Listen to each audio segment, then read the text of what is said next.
Okay, so have you ever been in that awkward spot where someone says something that sounds like an invitation, but you're just not sure? You're definitely not alone.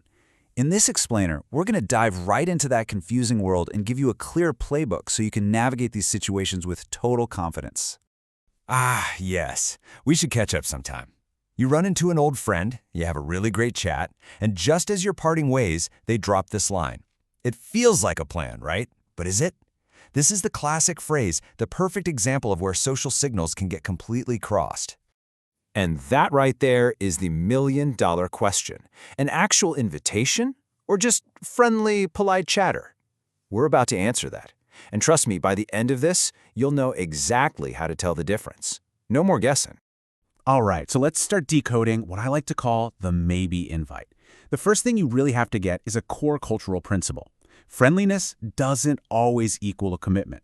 These warm, nice expressions are super common, but they are not always a promise of a future plan. This brings us to a really key concept, the conversational closing. Think about phrases like, let's do lunch one day. They're perfect examples of this. It's a way to wrap up an interaction on a high note, you know? It expresses the idea of seeing you again, but without actually locking anything into the calendar. And here's where it all becomes crystal clear. Look at the difference. A real invitation is almost always concrete. It has specifics, an activity, a date, a time, a place. Are you free for lunch next Tuesday at 1 p.m.? That's a plan.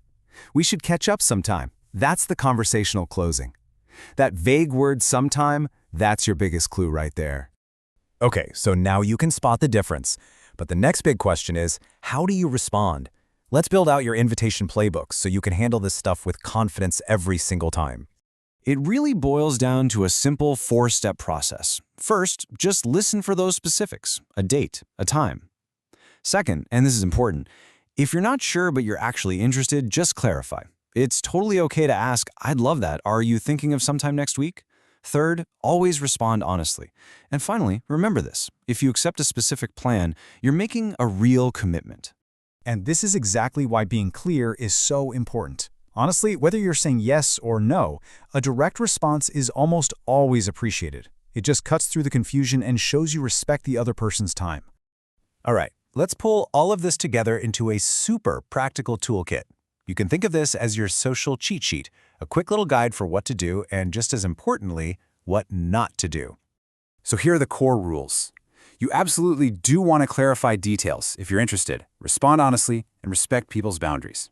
What you don't want to do is overinterpret a casual friendly phrase, pressure someone to make a plan, or mistake simple politeness for a deep, instant connection. Now let's just zoom out for a second. These social habits, they're not random. They're actually tied to much deeper cultural values. Things like a respect for personal space, for personal time, and for that ever-elusive work-life balance. And that connects to another thing that can be really confusing, response times. You might send a message and not hear back right away. It is so crucial to know that a delayed reply is almost never a personal rejection. A lot of the time, people are just juggling busy schedules, or they're actively trying to protect their work-life balance. Maintaining that personal space means they don't feel the pressure to be on and available 24/7. So a little bit of patience goes a really long way.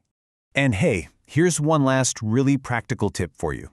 If you get a solid invitation to someone's home, it's a wonderfully thoughtful gesture to bring a small gift. Like a bottle of wine, maybe some chocolates. It's not mandatory, but it's a simple, really respected way to say thank you for having me. So, if you only remember one thing from all of this, let it be this. Politeness does not always imply commitment. Seriously, understanding this one single idea is the absolute key to unlocking all of these social interactions. Which leaves us with a final thought to chew on. These indirect invitations, they're not just a weird quirk. They're actually a window into how culture tries to balance being friendly and warm, while at the same time deeply respecting personal boundaries and space. It's a pretty fascinating reflection of what a culture values, isn't it? Thanks for joining this explainer.